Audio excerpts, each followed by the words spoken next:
Friends, on the second Sunday of Easter, we have this marvelous, inexhaustible reading from the 20th chapter of John. It's one of the accounts of the resurrection appearances of Jesus, and I've been preaching on this matter for 38 years, and I just find year after year you come back and something fresh emerges. These are in many ways the core texts of our Christian faith. Paul says, if Christ is not raised, our faith is in vain. Everything hinges upon the resurrection. So it behooves us to spend some careful time looking at these texts. So we hear that the doors were locked where the disciples were for fear of the Jews. This is the day of the resurrection. But keep in mind, their friend, their master, has been put to death. They were in danger. Serious danger. I'm sure many of the authorities, both Roman and Jewish, thought, let's go after these guys. Let's find and track down his followers. So of course they were terrified. But despite that, Jesus, who had died on the cross, and they knew it, Jesus came and stood in their midst and said to them, peace be with you. This is the moment that no philosopher could have guessed. We couldn't deduce this truth from things that we know from other sources. This came as a sheer grace. Despite the locked doors, they weren't ready for this. They were in some ways trying to block the world out. But nevertheless, Jesus, as a grace, the risen Christ, comes and says to them, shalom. Now, no one will miss this. If you're reading this in the first century, this is what Israel has wanted all throughout the biblical narrative. When Israel cries out to God, Lord, how long? How long? When will you come? Lord, when will you send the anointed? Lord, when will you act? What they were longing for was shalom, was peace. And the risen Christ says precisely that to them, shalom.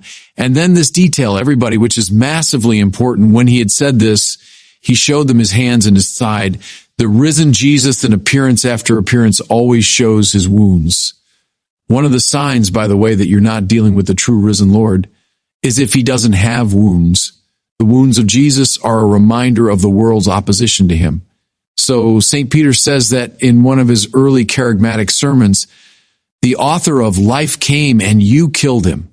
That's why the wounds of Jesus in his hands and his feet and his side are a clear reminder of our sin. Whenever we're tempted to say everything's fine with us, no, the church holds up the wounded Jesus. It's such a salutary move because what we all love to do, all of us sinners, is to run away from our sin, to deny it. No. The author of life came, and let's be honest, if he came today in this physical form, we'd do the same thing to him. Read Dostoevsky and the Grand Inquisitor for the details on that. In the wounds of Jesus, we understand that we're sinners. But then what? Listen, the disciples rejoiced when they saw the Lord, and he said to them again, peace be with you. Yes, they're sinners, and they see their sin in the wounds of Christ. No one's playing games of hiding here, but despite their sin, the risen Lord says again, shalom. With this, everybody, the Christian faith really is born. Nothing can separate us from the love of Christ. Paul said that, right? Neither angels or principalities, neither height nor depth, nothing in the creative realm could ever separate us from God's love because we killed God. We killed God. We see our own sin in his wounds, and nevertheless, he returns in forgiving love, offering shalom to us. Whenever you're tempted to say, I've done things that are just beyond the pale, God could never forgive me for that. That's simply false because we killed God and God returned in forgiving love. See, and that's why at this, he can breathe on them and say, receive the Holy Spirit. Who's the Holy Spirit? The love shared by the Father and the Son. In that love, the Father sends the Son. In that love, the Son accepts his mission. And so having shown his wounds and said shalom, now the love that connects the Father and the Son can be breathed on them. This is the moment when the church is born. That's what it means to be a baptized member of Christ's church, is that he's breathed into us the Holy Spirit.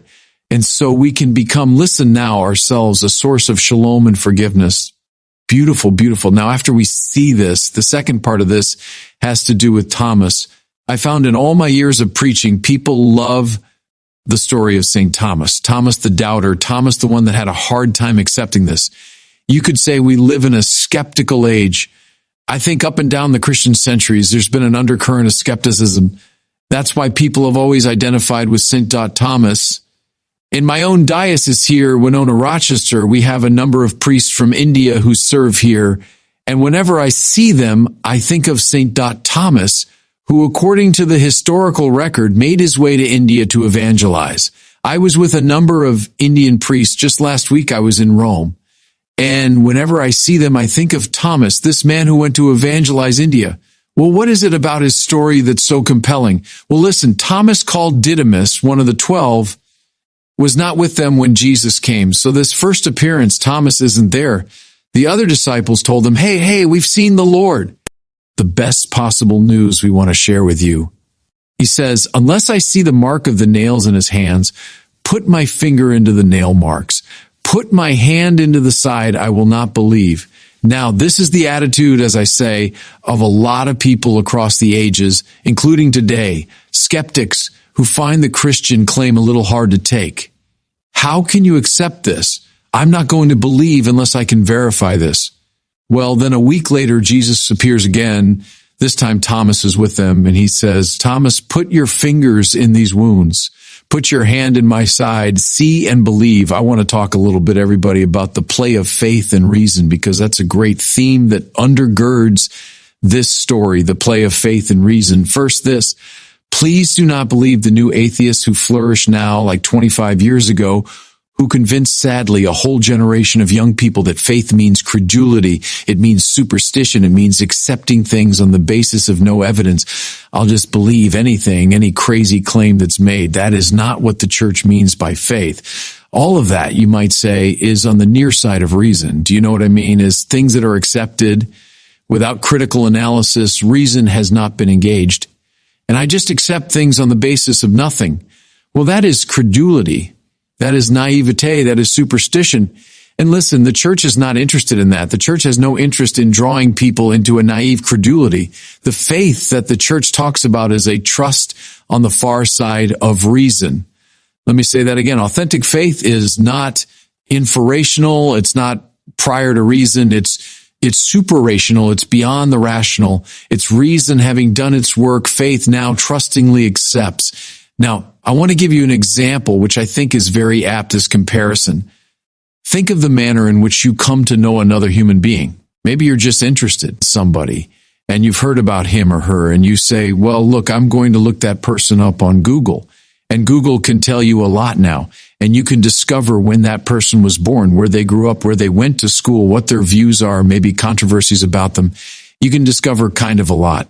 And then you can maybe watch that person on your own through TV or whatever it is, videos. And then let's say you got the opportunity actually to meet that person. Well, fine. Then your reason can continue working and you can learn more and more and more things about that person.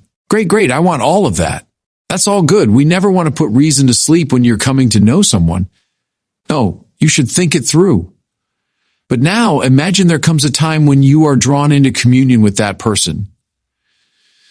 You've learned a lot on your own through reason, but now that person decides to disclose something that you could never have known otherwise, could never learn it through a Google search, could never have learned it from just watching the person behave. You could never have learned it from listening to other people, something close to the heart of that person that only he or she could reveal. When you say, okay, I trust you, I believe what you've told me, that's what the church means by faith.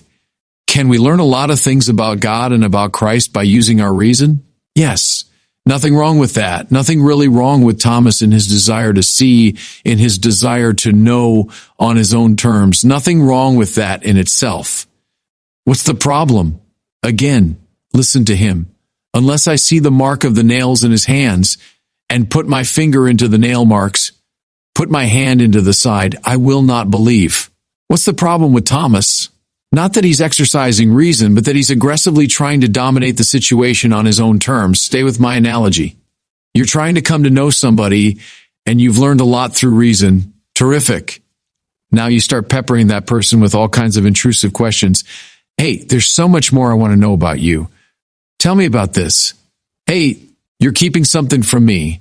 I want to know on my terms and my time. What's that person going to do?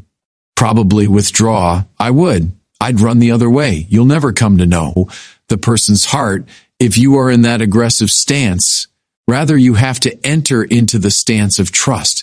Jesus appears to the disciples, not on their terms, but on his terms, not in their timing, on his timing, not in the way they want it, but the way he wants it. That's authentic faith, everybody, not opposed to reason, but it goes beyond and then complements reason.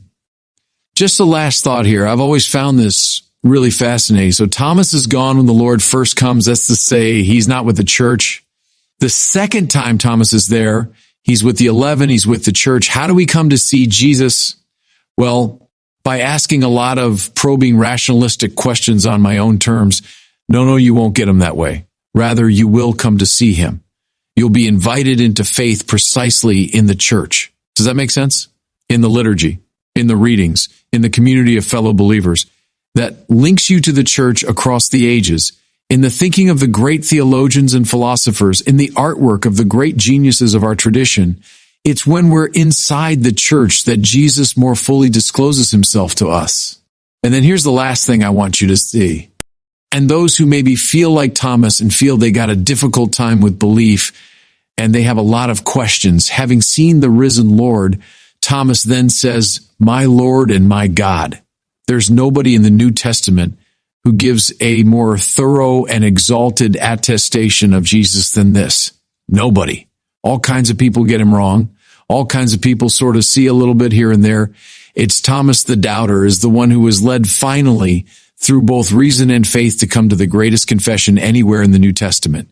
So spend a little time, maybe especially those who struggle with skepticism, move into the space of St. Thomas, this man who attested to the divinity of the Lord and carried the faith to the ends of the world. And God bless you. Thanks for joining us today. If you found this message uplifting, don't forget to like, share, and click that subscribe button so you won't miss future reflections. God bless you, and see you next time.